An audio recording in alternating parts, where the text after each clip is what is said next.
I've interviewed and I have someone about aphantasia, which is Hmm. the inability to conjure images in one's mind's eye, as well as other, senses.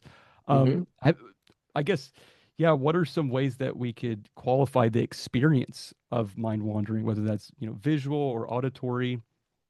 Sure. Uh, we found, for example, that if people are mind wandering and they're mind wandering with words, that they're more likely to notice their mind wandering. So this suggests sort of a relationship between meta-awareness and the verbal code, whereas the visual seems to be less likely to be associated with noticing mind wandering.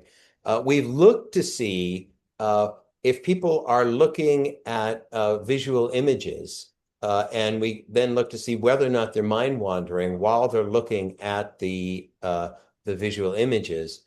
And then the question is, if they're mind wandering visually, does that interfere more with their memory than if they're mind wandering verbally?